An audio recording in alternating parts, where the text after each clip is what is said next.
Any health-related information on the following show provides general information only. Content presented on any show by any host or guest should not be substituted for a doctor's advice. Always consult your physician before beginning any new diet, exercise, or treatment program.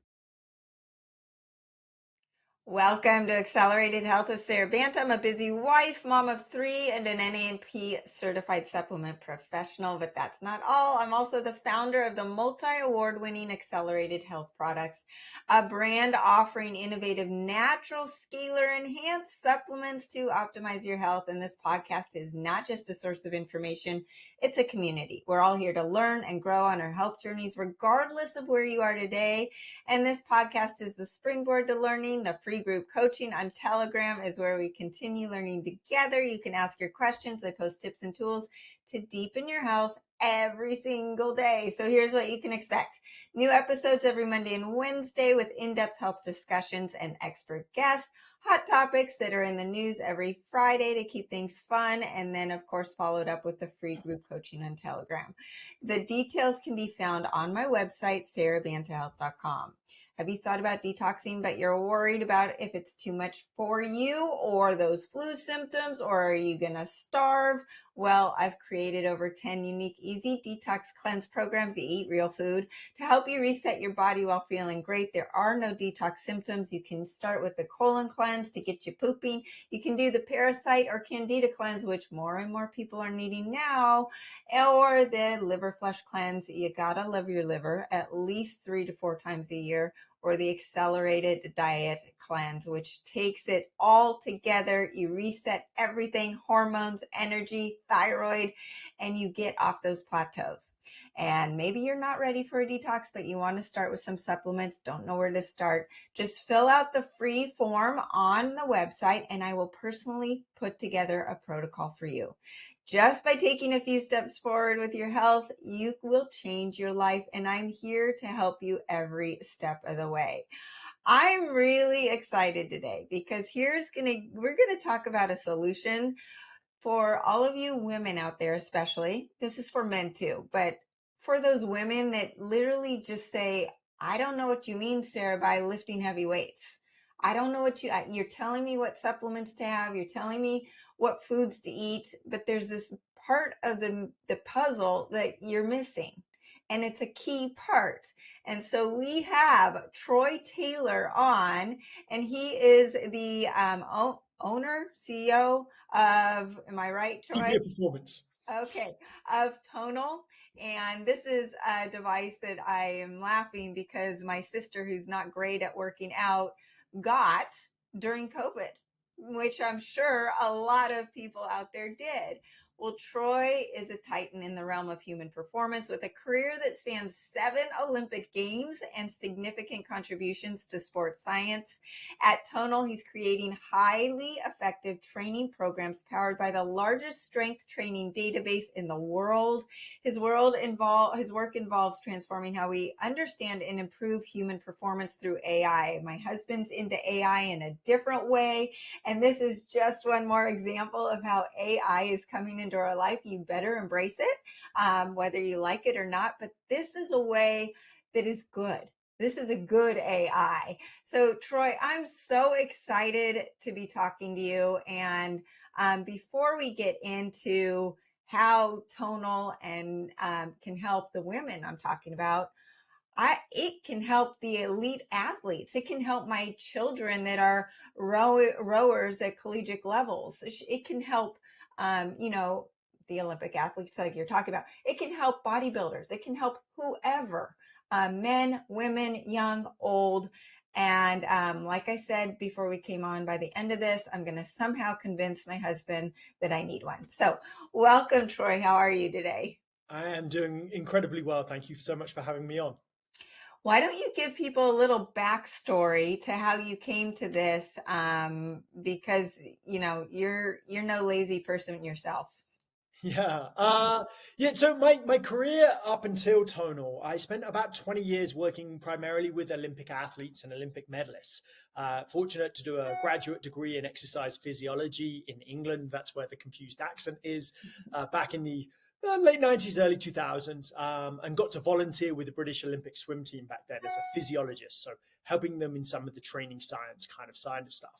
And then really over the next, close to 20 years, I got to crisscross the globe, worked for the US Olympic ski and snowboarding team, for the Canadian Olympic Committee, for the British Olympic Committee, as a sports scientist, as a physiologist, as a strength and conditioning coach, and then later as a high performance director, so running Olympic teams. And it was there at US Ski and Snowboard as the high performance director that I got first introduced to tonal. It was just before the pandemic. It was about December 2019.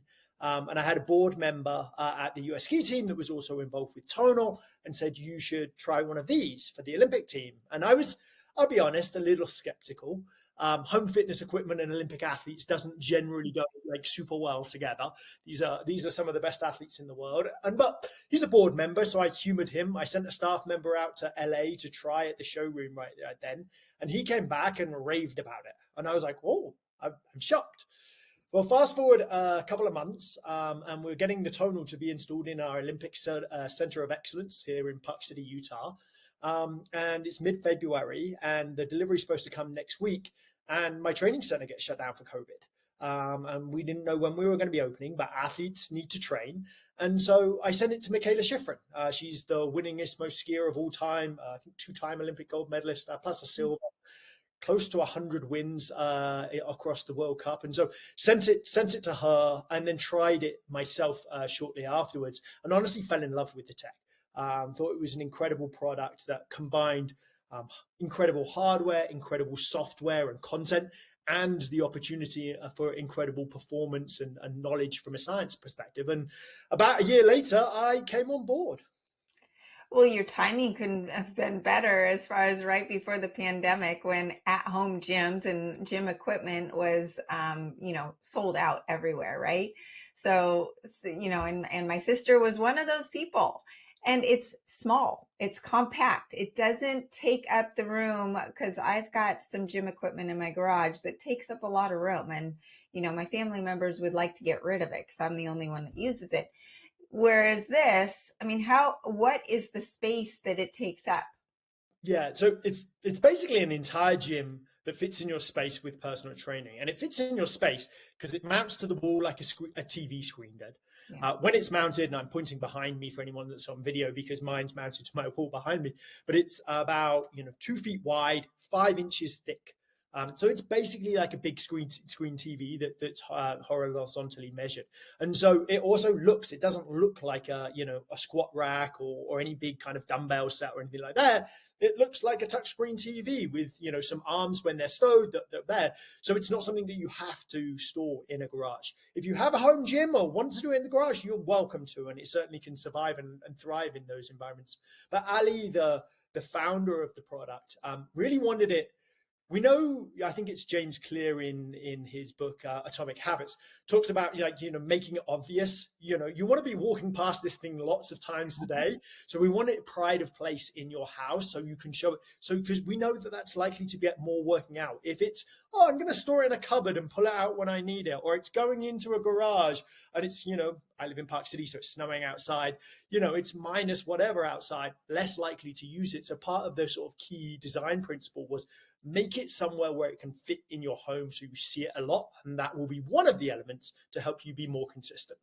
Exactly. When we talk about working out and what workout should you do, it's the workout that you're going to do, right? It's all about consistency.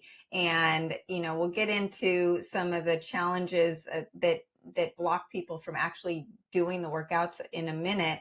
But that is one of them. And so to have it right there, and if you're a mom with a 2-year-old and you only have 10 minutes to do something, you do it. And then maybe you have 10 minutes later on and you do it. You're not going to go to the gym for 10 minutes twice or 3 times a day, right? You've got to make it easy, accessible, and available, and to create that consistency pattern, because it's just like diet. It's just like sleep. You've got to be consistent. It's not one good night of sleep is going to last you a year. It doesn't work that way. No, absolutely not. Like, I think in the research literature, we call it exercise snacks, these small bites of exercise. And I I am a dad of two relatively young kids, but like 10 minutes between a Zoom meeting, I'll get a quick set in. It might be one set and that's all I'll do. And then, 50 minutes later, if my meeting finishes a little early, I'll come back and do another set. And I work out 3, 4, 5 times, all for 5 to 10 minutes each. And, really efficient way for me to get in training when I don't have an hour to spare necessarily to dedicate going to the gym or even working out on tonal. I can break it into these very small pieces. And they say that, doing things throughout the day is much better than doing one chunk and then sitting on the couch or sitting at your desk. I mean, yeah, both physically and cognitively. Those small bouts of exercise throughout the day, I think there's a large amount of research that would say, yes, that you get exactly the same health benefits, as you would from resistance training. We can talk about those for doing longer pieces, but those small elements might even help you cognitively for your next meeting, improve your mood, your working memory, your selective attention, things like that. So we obviously know that the importance of working out and strength training for the Olympic athletes or for children in a sport, we understand that. But my audience is people that are over 40, that have busy lives, maybe going through perimenopause, menopause. They haven't really worked out. I have so many women that say, okay, I'm doing everything right. I'm eating what you tell me to eat. The scale isn't budging. Number one, throw away the scale. You want to see your body composition, not the scale, because the scale could not change and you're increasing fat and losing muscle, especially during those menopausal years. It is very difficult to hold on to that muscle. And I tell my young girls, that muscle that you're building is expensive. So with that being said, most women say, I don't know what you mean by lifting heavy weights. Like, I understand getting on a treadmill.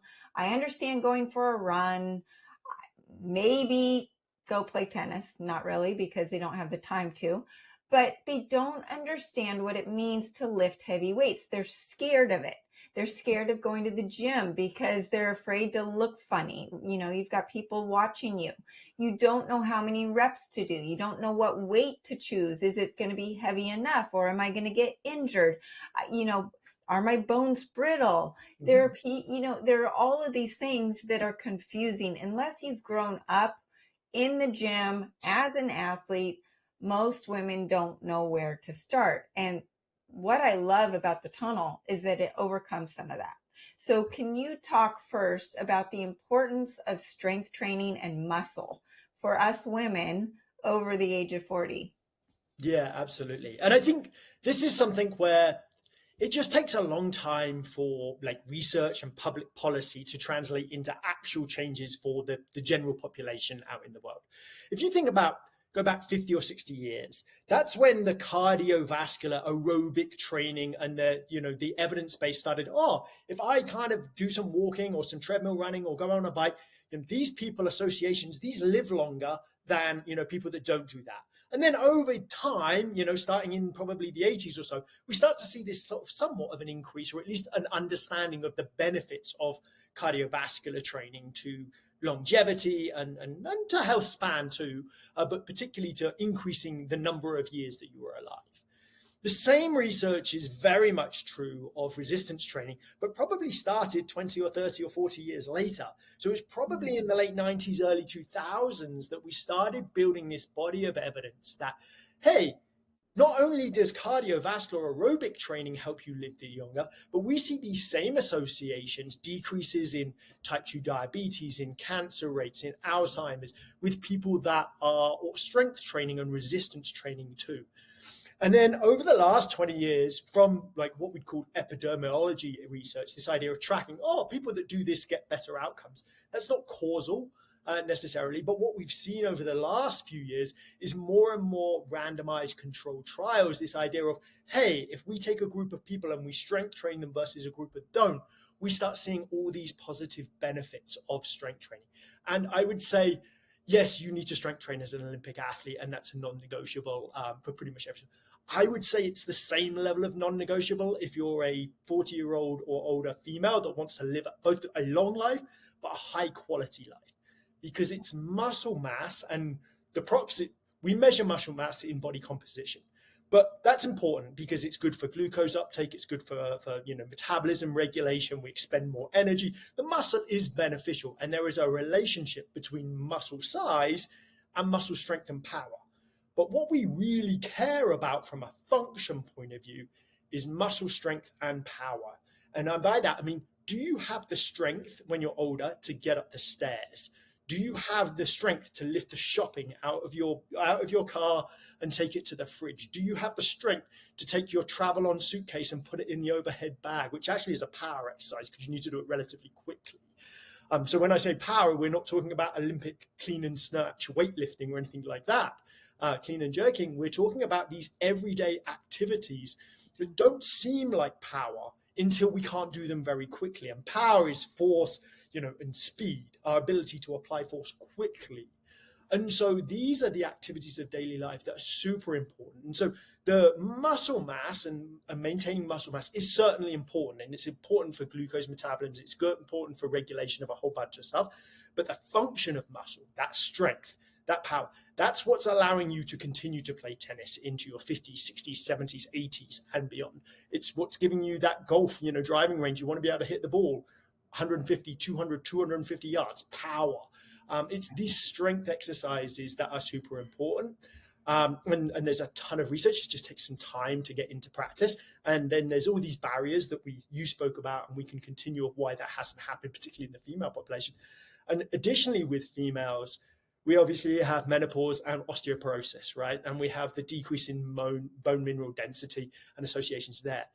Now, there is limited evidence, but what I can say with a high degree of confidence that strength training is one of the best ways to maintain the muscle, the bone mineral density that you have. It's definitely very effective. Lifting, essentially placing your body under stress with a heavy load, will help you maintain.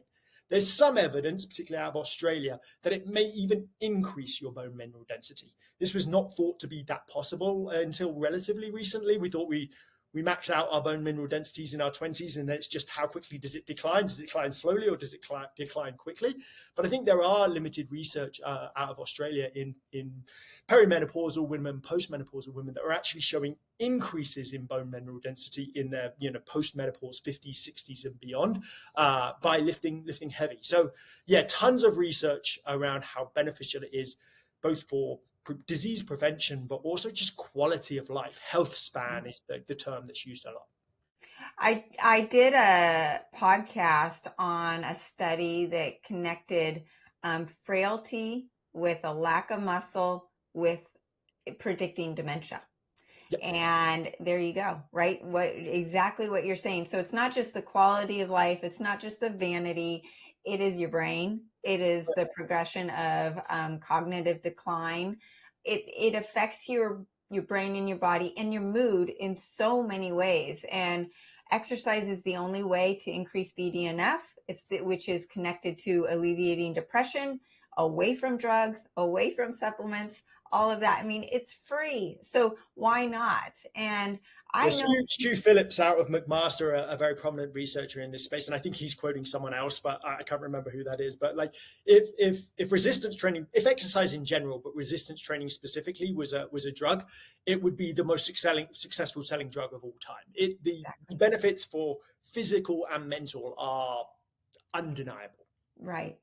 So I want to get in. I feel like we need to talk about what tonal is, using AI, and the difference of that process versus just lifting some barbells or going to the gym, because the way it adjusts to your body personally is going to be different than someone else, and how it knows to help you not get injured, to help you stress your muscles just enough to, keep you accountable. There's all of these things that the AI part of it comes in, which is so exciting because I'm a self-starter. I'll go work out regardless.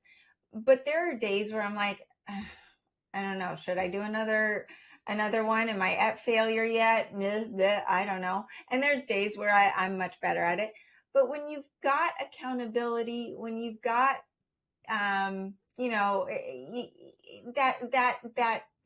that big brother thinking, behind you, telling you, showing you how to do more for you, it's just really exciting. So let's get into exactly what tonal is and the AI aspect of it.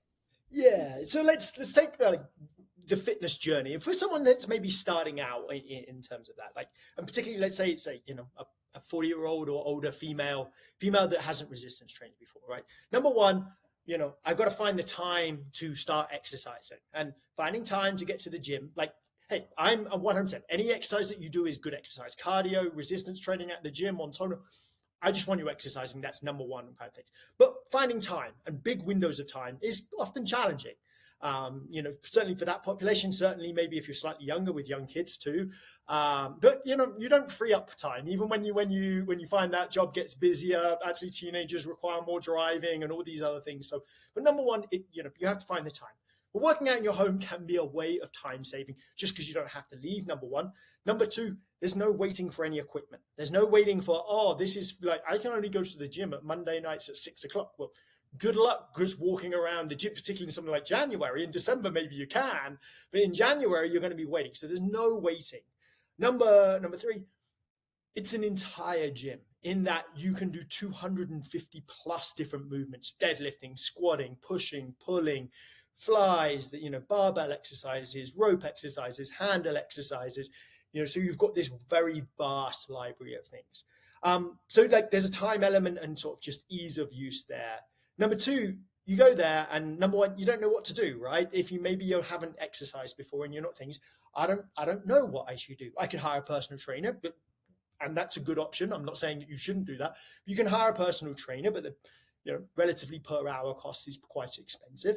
And so Tonal has 300 programs, 5,000 plus workouts, and adding every single day to it, designed for your level and your goal. You tell us what you're trying to achieve.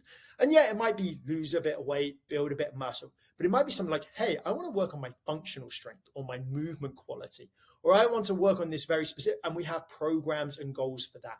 And then, I'm a first timer. I've never worked out before. I need to have something for that. We'll give you more basic exercises. You tell me you're advanced and you want to build muscle and you want to compete for the next Olympia, then we can kind of, give you programs that are going to be more complex and larger in volume. You can tell us how long you want to work out, and then we can modify. Okay, you only have 15 minutes a day. We have quick fits. They're just designed. They're 15 minutes in and out. We have something called 20 and 20s, 20 days for 20 minutes a day. So you can just do these short exercises, and then we can say, so we can tell you and help you. You tell us what you're trying to achieve, and we can give you options around what you can do. Number three would be, well, I don't know what weight to use and I don't want to hurt myself. That's a very common one, particularly I think with this population. So we do a strength assessment at the first, as you first get Tonal. It's very safe. It's a progressive weight mode. So it starts extremely light and it gets a little bit heavier. And if you continue to move with good speed, we'll increase it a little more and a little more and a little more. But if you can't, then we'll just decrease the weight immediately. So we can manipulate the weight AI in real time. We can monitor that velocity. So that allows us we do 4 movements, takes about 2 minutes, and we can calibrate every one of those 250 moves with the right weight for you. So you'll never, I'm doing 15 reps for this exercise. I don't know what weight I should use. Tonal can suggest it for you. You can override it. Hey, I want to increase or decrease. Hey, today I'm feeling a bit tired. I'm going to hit recovery mode, and it will reduce the weights by 80%. Or 20% to 80%. So you can take it easy and have a day. We also have an AI algorithm that we know that the concept of progressive overload, right? If I do the same thing and I do it forever, I get better for a little bit, but then I plateau, right? I have to continually tax the body. We have an AI algorithm that progressively overloads. So starts you at the right weight. And as you tell and show Tonal you get stronger, it increases the weight just a little bit each workout for you. So you stay on this optimal path for development. So I think those are some of the ways, particularly with that population, that, hey, we're trying to make it really time convenient. B, we're trying to give you options around what to do so you don't feel, intimidated or lost. And number 3, we want to keep you in a weight ranges that are going to be safe for you. And in addition to the weight, we have a bunch of form feedback and cueing, coaching cues. We can see the cables move. We know whether it's jerky. You can set up your mobile phone and we get a video overlay. So we can tell you, hey, your squat's not looking quite great. You should try this. And so we try and keep it safe. So those are sort of 3 of the ways I think we really try to lean into lowering the barrier to make this easier. My goodness. I mean, a trainer costs at least $100 per session, and this is a subscription of 60 a month. Is that correct? $60 a month, yeah. And the value is so much more than a personal trainer, unless you just like to visit with that person. Go have coffee with them, once a month instead.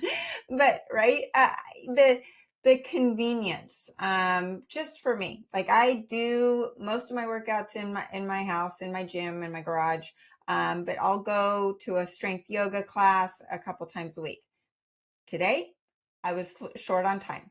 It takes 15 minutes to get there. You need to get there 15 minutes before the class starts. It takes 15 minutes to drive home. That's 45 minutes of my day that I don't have. And that's huge. And people are also working at home. Like we talked about, they've got young kids, or maybe they're coming home from school at noon, and then you've got to do carpool and all of this, and it's fitting it in. And just seeing it, knowing it's there, I don't necessarily have to get into my gym clothes to go do a 10-minute workout and then a 10-minute one later. Or the fact We that have an entire face group, I think, is posted to like working out in their pajamas pretty much. There's chains of people. Does anyone else not wear shoes? Yeah, everyone. exactly, the ease of it, and then the pain and the injury prevention. I think women and men, and I have this conversation with my husband a lot. He goes to the gym and he'll talk to people that are only doing cardio, men that are, in their 50s, because they're afraid to injure themselves. And if you don't have the muscle, you're going to increase your risk for injury. It's this vicious cycle, right? Yeah, yeah. You talked around the concept of frailty before, right? And that's directly related to muscle mass and strength.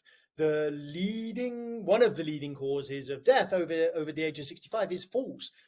I think 25% of people that fall and fracture a bone over the age of 65 pass away within a couple of years or something like that, right? And that's our ability. Like we can't, mitigate all falls. We can't prevent all falls. There are things happen, but we can certainly reduce the likelihood of them. Right. If you have the strength to withstand your body weight and apply that force quickly, when you fall off the curb, the step, you get knocked by the dog, whatever it is, you have the strength to react, right? To rebound, to do that. So number one, you're less likely to have a lot of those injuries that are related. Number two, if you do have those injuries, what we see in the data is, and I think most people are probably, listening to this podcast aware that, right, we tend to increase our strength in our, from childhood into our 20s. We may maintain it into our 30s, and then we start this slow and steady decline until our 60s or 70s, and then it's this sharper drop off. That's typically, if you look at 1,000 people, that's what it would show. But actually, if you look at individual data, it's a much more step change. It's like, I was doing okay, and then I got hurt, and I dropped a big chunk. And then I was doing okay, and I dropped a big chunk, and I got and I do these like step changes. What we find is people do strength training, we build extra capacity. We may reduce the chances of those step changes happening, but when they happen, we start from a higher level. So we don't have this great change in our lifestyle of what we can do just because I got hurt. I can come back quicker. Muscle memory, almost, in this idea that it's easier to rebuild muscle than it is to build muscle and strength for the first time. And number two, I'm starting from a much higher baseline. So if I lost 20% of my strength because I broke my leg skiing, that sucks, and that won't be good, and I should try and build it back. But I'd much rather have 20% to lose before I can't walk up the stairs, rather than that 20% being, well, I can walk up the stairs, but if I get hurt, now I can't, and I have to try and get back to that for the very first time. So I think, concepts of injury mitigation and then recovery from injury become super important. My mom, 80 years old, last summer fell off a horse and she broke her pelvis, and she was put on pain medication. And then, of course, the pain medication caused liver issues, and then she had to get put on liver medication, and she was afraid. My mom was this active woman that was always the last person on the dance floor at a party, to this frail, she literally shrunk and in front of my eyes, and became very frail and scared to move and didn't want to go out. And I'm thinking, this is the statistic. Within a year, she's older than 65. The statistic is that she has less than a year to live. And in my mind, I'm preparing myself for this as the daughter. And it was really tough to watch, especially with the industry I'm in, because she wasn't listening to everything I wanted her to do. But what I saw in her was that finally someone said something to her about, getting back to life. And she works out with a trainer. She is off all the medication and she's moving her body every day. And she did a turnaround, thank God. Yeah. But it was so crazy to watch this in front of my eyes, how quickly the body can just deteriorate, because here you are, you go from moving, which increases circulation, increases the blood flow to the brain, helps with digestion, mood, all of these other things no one's talking about, and to being sedentary, to being in bed, and there's no circulation and there's no force to help with the bone density, right? There's no circulation to the brain. So she was depressed. My mom is the last person to be depressed, and she said, Sarah, I think I'm depressed. So there were all of these things. The domino effects of health just went down, and it's not just about looking good with the muscles. I'd actually say that's one of the least valuable things of that. I think that's where strength training is why I got into strength training as a teenage boy, and kind of it was for the aesthetics. But I think for the older population, and not even necessarily the oldest, but any one population, the benefits are far outweigh just the aesthetic ones, or they're not the most important. And I think it's important. I try to think of like strength training and cardiovascular training, to be honest, much like retirement savings. You always want to start earlier, right? It would have been better if I'd started saving by retiring, did my 401k when I was 19. I didn't, hopefully I started when I'm 30, and you try and catch up and you try and invest. And if I hadn't started, then it would have been better to start at 40 than 30 and 50 rather than 40. You're better to start sometime. And much like retirement, so exercise is very similar. You'd rather, build this big bank of exercise history. But much like retirement, it's never too late. We actually, the research is very clear in all populations, males and females. We can build muscle mass and definitely strength and power in our 40s, 50s, 60s, 70s, 80s, 90s. We can build strength, muscle mass, maybe harder, but we probably can. It's never too late. Yes, we want you to start earlier. And you are going to be in a much better place, much like a retirement, if you do start earlier. But if you're like your mum, 80 years old, and kind of, had a fall and thing, you can still make massive changes. I would implore you not to wait that long. That's not the best case scenario. Those statistics do exist for a reason, but you can. And so if you're out there listening to this, and maybe you have got hurt, or maybe you are, I'm 70, can I really start now? Yes, you can. You can start with sit to stand. Find a chair, sit to stand, try and do it 10 times. Okay, how long did that take you? Was it more than 30 seconds? Try and make it less than 30 seconds. Can we increase it to 15? Can you, go off a slightly lower chair? And, you can start really small and have impact. Now we need to progress that over time and make it more challenging over time. But the exercise you do is the exercise that is best for you. And start there if you're doing nothing else, and then build up. And it doesn't happen overnight. We do need consistency, but it doesn't take years. You can see noticeable changes in weeks, maybe not physically in terms of aesthetics, but you'll see changes in your ability to stand up. You do that for a couple of weeks, you'll be better at standing up. I guarantee it. My mum does this. She's in her 70s, and I encourage her. And I was just back in England last week, and we did it every morning and every evening. We do 15 sit to stands just as a start. And even being there a week, she was better at the end than she was at the start. So I would encourage everyone to start somewhere, and then move from there. And what else I like is that there's accountability. It's known that I think it's 80% of people need that coach or the trainer to tell them to do something, to show up for the class. I even joke with my daughters who work out over 4 hours a day for their rowing teams, and they say, oh my God, I'm never going to work out when I don't have a team or a goal. And I'm like, you better figure it out. But most people need that. Most people need the coach, or so the accountability and the and tell us, how does that work? Does Tonal say, okay, tomorrow's workout is this, or show up in 2 days for this? Yeah, we have a bunch of different ways that we try and do this, and consistency is arguably what I say is one of our best metrics for doing like something we've been able to cultivate, partly just naturally and partly very intentionally. So yes, when you sign up for a program, you get to choose the cadence, right? We tell you how many days a week. You get to choose whether it's 1, 2, 3, 4, 5, or 2, 3, 4, 5 days a week. But then we get to, okay, which days are they going to be? Like, is it Tuesday, Thursday, Saturday, Sunday? Like, how do we get? Okay, we can send you a push notification. It's time to work out today. We can kind of give you these little hints. We build like behavioral science concepts around badges and streaks, right? I'm on this time a 26-week streak. I was on a 136-week streak, but yeah, I went away. Like life happens. I broke the streak, but I got back on, and you start again. You give me a badge. I worked out, the number of days this week and kind of thing. So behavioral science concepts to get there. And what we find in our data is, because I talked around this, both programs and workouts, and you can do what you choose to do. You can write your own, or you can follow our programs. But we find that people that commit to a program, which is like 4 weeks of workouts, are on average 12% more consistent than those people that just do individual workouts, right? This idea of a commitment device. I've signed up to something and I feel a bit of cognitive dissonance. If I don't do what I said I would, like, not maybe that strong, but some of us feel, well, that doesn't feel weird. I said I should do it, so I'll do it.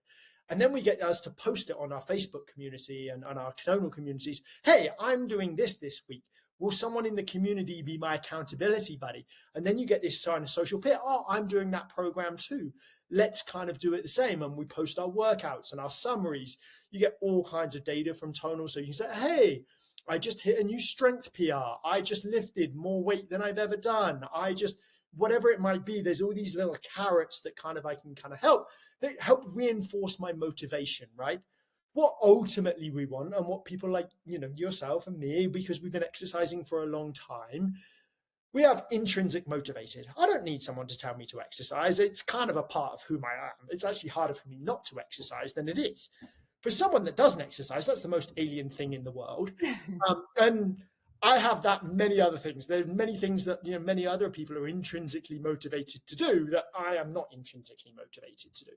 So while I don't have high levels of intrinsic motivation, number one, I tend to need a bit of extrinsic motivation to get me started. What is it? I want to lose 15 pounds because I have a wedding, or it's my anniversary, or whatever it might be. But there's normally this like cue. It doesn't have to be weight loss related, but I want to do something. I want to be strong for my kids. I want to do something for someone else, this extrinsic. And then over time, what we try to do is foster. Let's use that initial fire of extrinsic motivation and use that as fire and kindling to build intrinsic motivation. And we do that by feeling competent. I want to feel competent I want to know that I'm good at something, right? I'm good at lifting. I feel I can do this. So we really focus on education. So you feel high levels of competency. I know what I'm doing. I want to feel connectedness or relatedness. We talked about the community aspect. I'm part of something larger and bigger than myself. And finally, I want appropriate autonomy. I want decisions in this. I don't want to be a passenger in my life. I want to have some control. So I get to choose if I do a program or a workout. I get to choose, I suggest the weights, but you get to override it. And so we foster these three elements. Self-determination theory is the underpinning of the motivation to use from extrinsic. So hopefully over time, we build autonomy or intrinsic motivation. I love that. And you mentioned the social connection. It was interesting because part of that frailty dementia study was that another pillar was the social connection. It is so important. And we're in a world that we're all isolated. We've got thousands of friends on social media, but we've never been more lonely. Yep. And there's a reason everyone's suffering from anxiety and depression and isolation, and then lean into the coping mechanisms of gambling or alcohol or social media addiction, all of these addictions to help.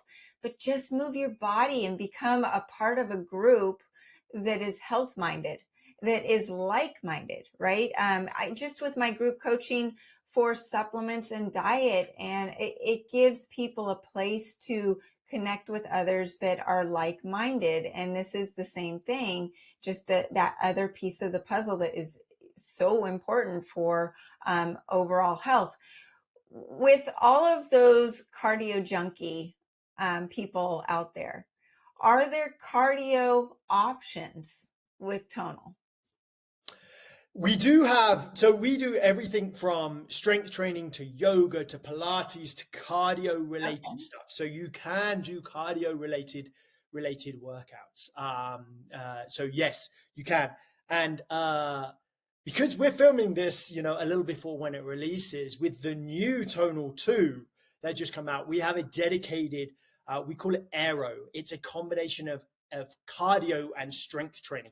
So a new training mode specifically aimed at some of the cardio junkies that maybe need some strength training too. And so it's this really dynamic resistance, much like kind of a rowing kind of feel, in that it's harder on the concentric or the way out, easier on the eccentric, but it's not limited to one movement pattern like rowing. You can do something like a ski erging, but you can also turn it into a med ball slam. You can do Russian twists for your core. You can do lunges. You can all do these varied population movements. And so it's a way, I think, that the cardio junkies are really going to get to love, to get some of what they love with also some of what you need. It's got a pretty, you can create a pretty intensive muscle activity and strength activity too. I love this. Like I said, by the end of this show, we're going to be convincing my husband to get one in this house. So, Yeah. well, what do you see? Because this obviously is exciting. This new the Tonal 2. What else do you see in the future with AI and exercise and athletic performance? Yeah, I think there's a ton. So I'll just lean quickly on the social connection piece. So in this January, we launched, and as I think when this goes live, we'll be currently up and running, the Tonal Training Lab, which is a New York-based boutique fitness option based around tonal. So bringing our community and non-members together to work out on tonal in a collective environment. And so when I say I'm all about, I don't care whether you work out at home, in gyms, whatever, I think it's about there, and it's about providing an option. So we're really interested to see how that goes. It's a test for us. We've never done anything like that before, but we launched the waitlist a couple of days ago as we're recording this, and the response has been overwhelming. So really, really excited about that for one element. As it relates to AI and training, I think it sounds cliche, but we are just scratching the surface. Yeah. So we have the world's largest, what we believe to be the world's largest strength training database, close to 10 billion reps, 50 million training sessions, people from 18 to 80 plus, all walks of life. And not just like, oh, we've got them training for 4 weeks. We've got like 6-7 years of data on many of these people and growing. And so we can track them over time. And so that data starts to allow us to understand whole host of things about how people want to train, what outcomes that they make, and how we can start leveraging that to make better recommendations, better suggestions. One of the new modes that's released recently is called drop sets. So like drop sets have been used forever. They're a muscle building technique. But we get to measure fatigue in real time for every user using these big data sets. We've modeled it out across every single movement for hundreds of thousands of users. And so you can start to sense, when should I drop? How much should I drop? What's going to keep me at the right level of stimulus to make the maximum time? It's a very time efficient way to build muscle. That's something we hear our members all the time. I don't have long. How can I do it? So I think what you're going to see is AI and big data. You're going to get your open AIs and your big generative AI data models, and then people like Tonal with these proprietary data sets that we can augment on top of these systems to basically help people get outcomes that they want to get, allow to communicate in more natural language that they're used to, and allow them to essentially, for us, to make better recommendations across whether it's the weight you're lifting, the movement that you're doing, the program that you want to do. We can leverage all of this data to be able to give you much more precise outcomes. Oh, I love this. Now, I'm assuming that these machines are not just in, households, but professional teams, college teams. Yeah, lots in the end. It's not a primary market. It's more organically than something we've really pushed. But you think about the pandemic, and you had the NBA bubble in Orlando. Every team bought a Tonal because they had to train in their hotel, and that obviously led to Tonal being in many NBA teams. Outside of that, number of personal training studios, those small group training kind of scenarios, less big box gym type kind of places. and a lot more small personal training studios that use them. Lots of apartment buildings, multifamily homes, and things like that. Hotels, we're in 50 or so hotels, and yeah, so those kind of commercial usages are primary, but honestly more organic than something that we really fostered. Right. We might lean into it a bit more in the future, but yeah, there's only so many hours in the day. Exactly. Well, it's so exciting, Troy. I'm so excited to be sharing this with everyone. We're going to put the links in the show notes, but tell people where they can follow you.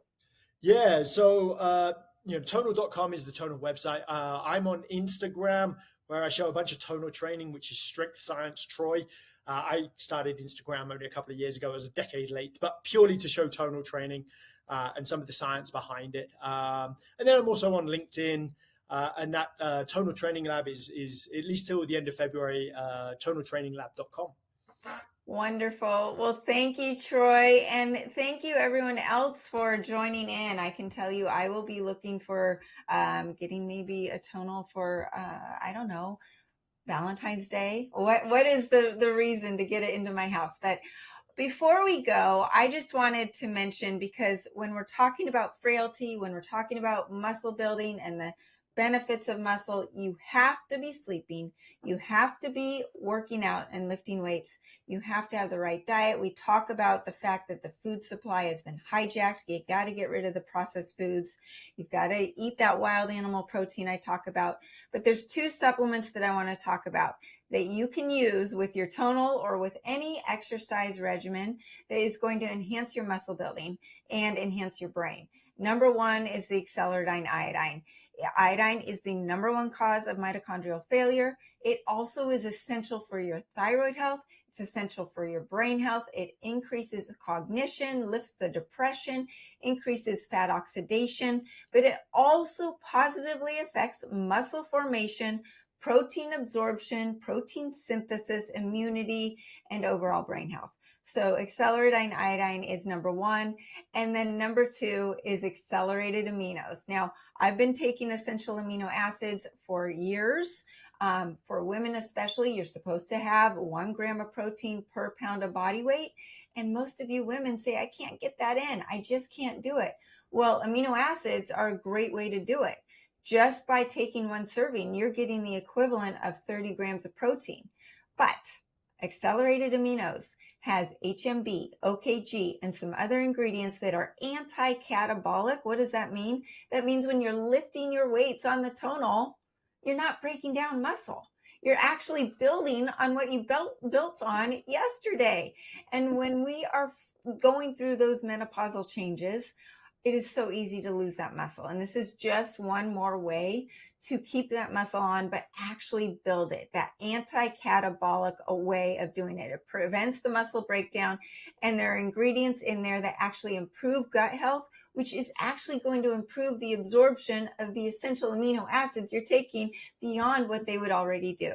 So the ingredients also help increase your energy, so you have more motivation and more energy during your workouts, and also reduce inflammation. So just wanted to mention those. Thanks for listening. Our discussion does not have to stop here. If you're feeling lost in the supplement world, I'm here to help.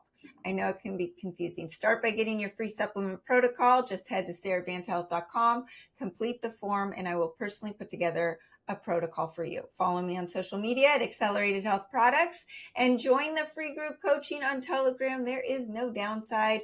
It's a community. You will be with like-minded people. We talk every day, tips and tools, and you will keep moving forward.